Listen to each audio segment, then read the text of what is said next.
A Primeira Guerra Mundial. Antes da Grande Guerra acontecer, a Europa estava passando por um momento de paz, prosperidade e avanços tecnológicos. Carros, aviões, telefones, tudo isso surgiu nesta época. As indústrias também evoluíram muito, incluindo a bélica. Sim, por mais que o momento fosse de paz, as nações mais poderosas estavam cada vez mais investindo e melhorando a sua tecnologia bélica, pois eles sabiam que uma hora ou outra uma guerra iria acontecer. Na Europa, o recém-formado Império Alemão estava se industrializando de uma maneira assustadoramente rápida, se tornando o país mais poderoso da Europa continental, e isso obviamente assustou seus vizinhos. Porém, a Alemanha também estava com receio que os seus vizinhos se juntassem contra ela, então ela tentou fazer uma aliança com a Rússia e com a Áustria-Hungria. Só que isso não deu muito certo, porque a Rússia e a Áustria-Hungria não se davam muito bem, então a Rússia deixou a aliança. Mais tarde, a Alemanha convidou o Reino da Itália, criando assim o Tratado da Tríplice Aliança.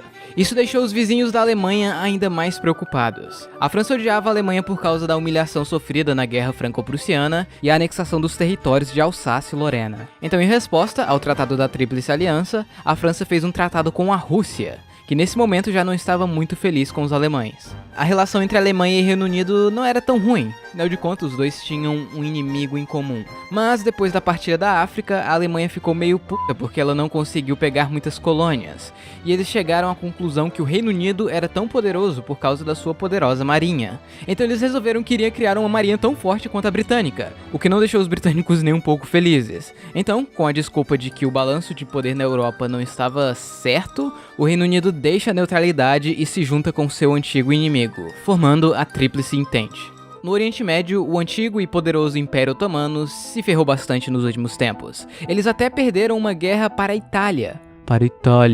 E como o pessoal dos Balcãs viram que estava fácil, eles iniciaram uma guerra contra os otomanos, e com isso eles perderam grande parte de seus territórios na Europa. Obviamente, os otomanos ficaram putos com isso, principalmente com a Rússia, que deu apoio a esses países, sem falar que a relação entre Rússia e Império Otomano nunca foi boa. Com o fim da Primeira Guerra dos Balcãs, a Bulgária ficou putaça porque o território da Macedônia foi dado para a Sérvia. Então eles meio que tentaram pegar a força e isso gerou a Segunda Guerra dos Balcãs, que foi basicamente todo mundo contra a Bulgária, incluindo o Império Otomano, que recuperou alguns territórios. E por último, mas não menos importante, vamos falar do Império Austro-Húngaro, que era o império mais multicultural da Europa.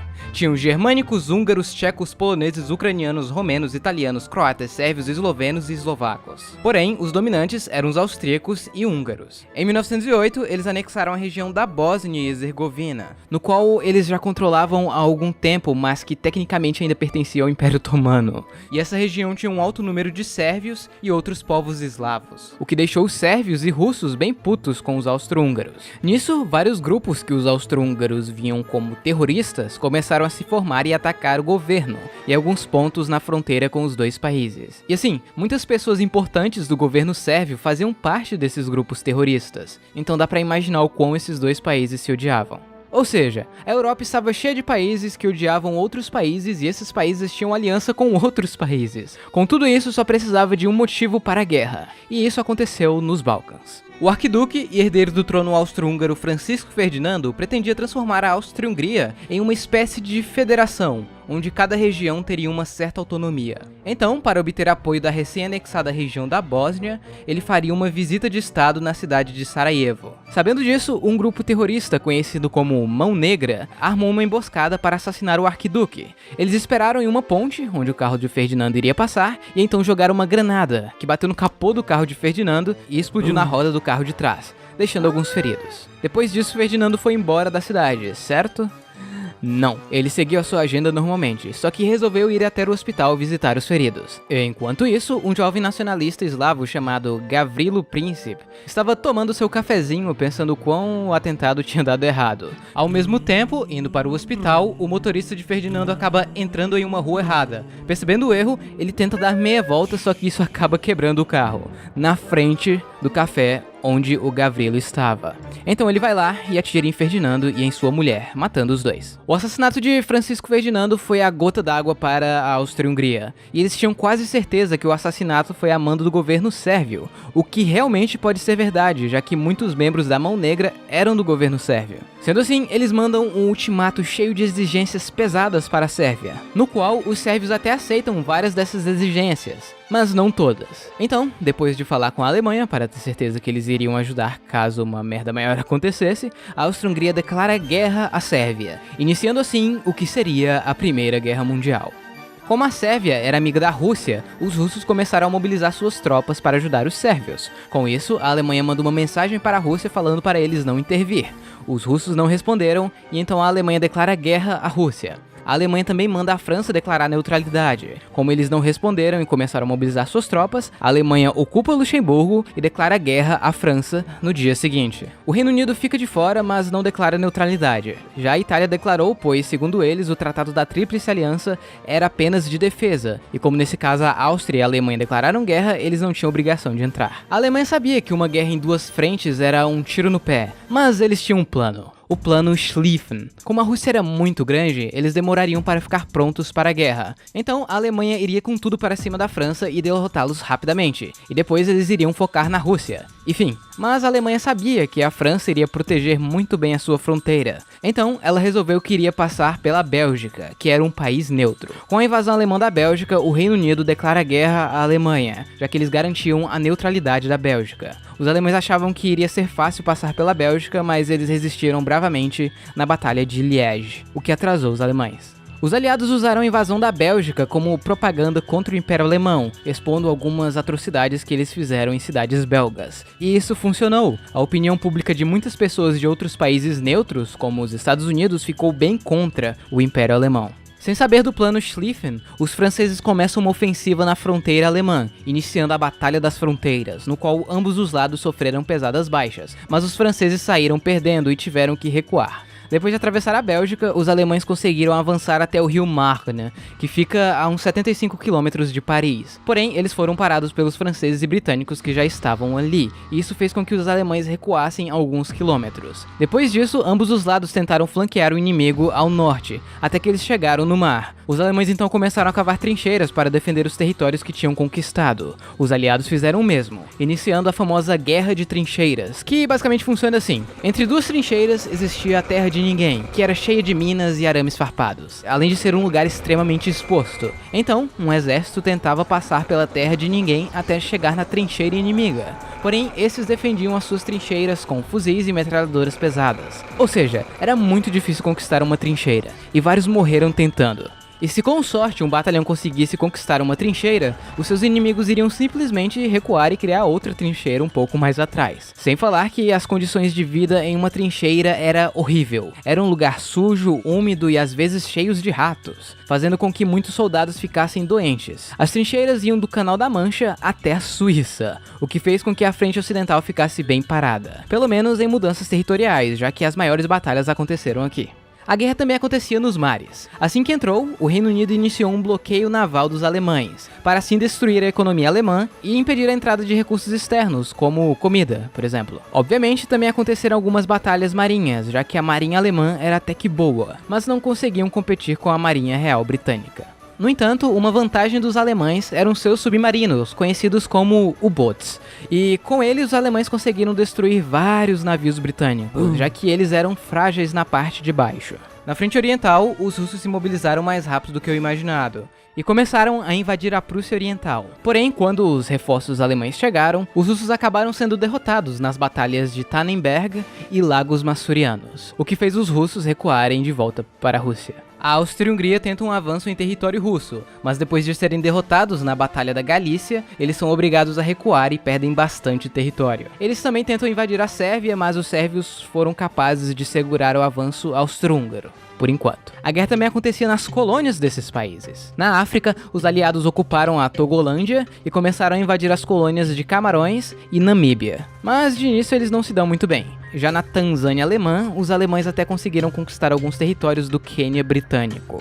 O Império Alemão também tinha várias ilhas no Oceano Pacífico, além de uma cidade na China, e os japoneses estavam querendo expandir o seu império. Então, como eles eram amigos do Reino Unido, eles declaram guerra à Alemanha e começam a invadir todos esses territórios. A Nova Zelândia invade a Samoa alemã, enquanto os australianos invadem a Nova Guiné alemã. Em setembro, os alemães na Nova Guiné se rendem, com exceção de um grupo que fugiu para a floresta e ficou lá até 1919. Nas águas da América do Sul, a Marinha Imperial Alemã, no comando de von Spee, lutou contra a Marinha Real Britânica na costa do Chile. e eles saíram vitoriosos, cruzaram o Estreito de Drake e chegaram até as Falkland, ou Ilhas Malvinas, onde foram afundados. O Império Otomano não tinha certeza se deveria entrar na guerra ou não. Alguns eram a favor, outros contra. O ministro de guerra otomano, Enver Pasha, era um dos que queria a guerra. Então, ele secretamente deixou 2 navios alemães que estavam fugindo dos britânicos entrar no Mar Negro. Fez a tripulação vestir roupas otomanas e esses navios bombardearam os portos russos de Odessa e Sebastopol. Obviamente, os russos ficaram putaços e declararam guerra ao Império Otomano.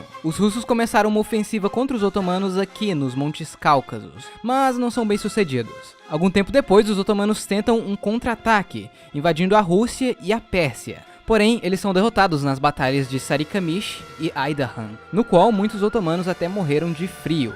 Os britânicos e indianos também desembarcaram no porto de Bassorá, para proteger as reservas de petróleo da Pérsia. A Áustria-Hungria finalmente consegue capturar Belgrado, a capital da Sérvia, por algum tempo, já que os sérvios conseguiram recuperar a cidade de novo. Os russos conseguem avançar ainda mais em território austro-húngaro, fazendo eles recuarem para os Montes Cárpatos. E os alemães começaram uma invasão na Polônia russa. De início, eles se dão bem, mas depois são obrigados a retroceder alguns quilômetros. Na frente ocidental, as coisas não mudaram muito, apenas algumas pequenas batalhas aqui e ali. Mas no Natal de 1914, alguns alemães e britânicos fizeram um armistício não oficial, cantaram músicas natalinas, trocaram presentes, enterraram os mortos que estavam na terra de ninguém e até jogaram uma bola juntos. Tudo muito lindo, mas sabe quem não gostou nada disso? Os generais, os franceses e um soldado alemão chamado Adolf. No ano seguinte, os franceses tentam quebrar a linha defensiva alemã na primeira batalha de Champagne, mas não deu muito certo. Os franceses começaram a usar gás lacrimogênio para tirar os alemães das trincheiras, e os alemães foram um passo adiante e usaram gás cloro na segunda batalha de Ypres,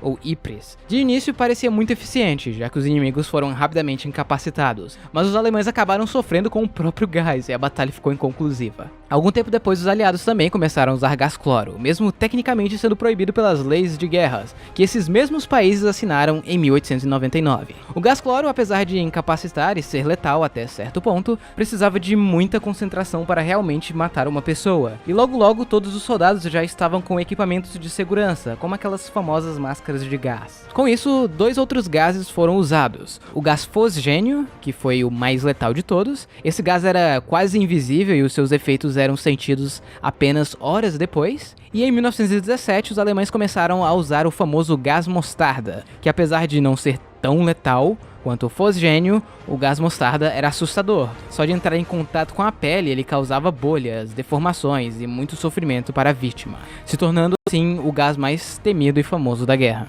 Enquanto isso, os otomanos tentam pegar o canal de Suez, mas falham. Os britânicos começam a bombardear Dardanelos para tentar chegar até Constantinopla, a capital do Império Otomano. Mas isso também não funciona. Então, em abril, eles, junto com os franceses, australianos e neozelandeses, tentam desembarcar nas praias de Galípoli. Essa operação de desembarque duraria mais ou menos 1 ano, e seria extremamente difícil, principalmente pelas condições climáticas. Os otomanos estavam bem p***os com os armênios, que são uma minoria étnica e religiosa que vivem aqui, pois eles desconfiavam que os armênios estavam colaborando com o inimigo. Isso tudo geraria o genocídio armênio, onde mais ou menos 1 milhão de armênios acabariam morrendo. No entanto, ainda hoje a Turquia nega o genocídio e diz que os números foram exagerados pelos aliados, para fins de propaganda. O reino da Itália, que era aliado da Alemanha e da Áustria-Hungria, decidiu entrar na guerra, do lado dos aliados, pois lhes foram prometidos alguns territórios da Áustria-Hungria. Os italianos tentaram um avanço nos Alpes, porém os austro-húngaros conseguiram se defender facilmente dos italianos, já que as suas posições eram bem vantajosas. Enquanto isso, os alemães intensificam os ataques de submarinos, declarando um bloqueio do Reino Unido. Todo navio, não importa de que país seja,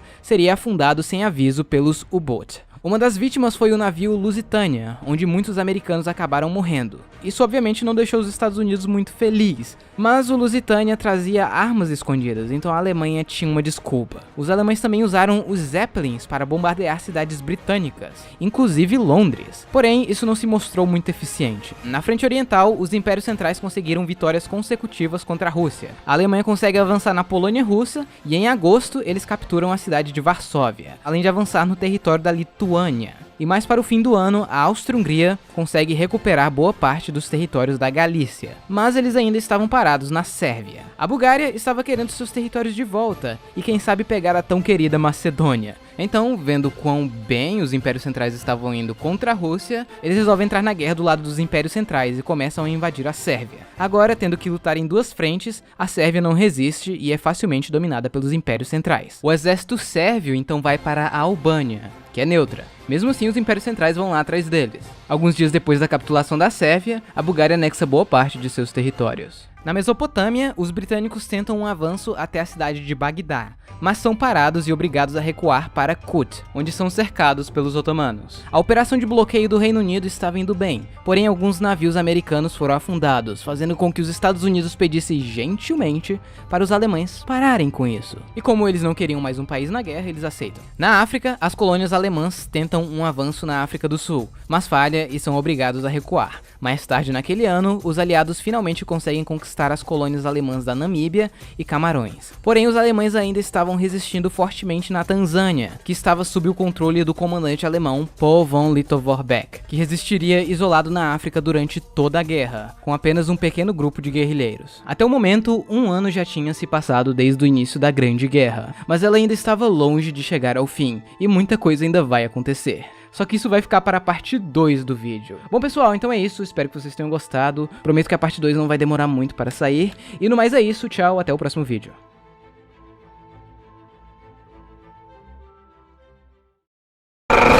Me derrubaram aqui!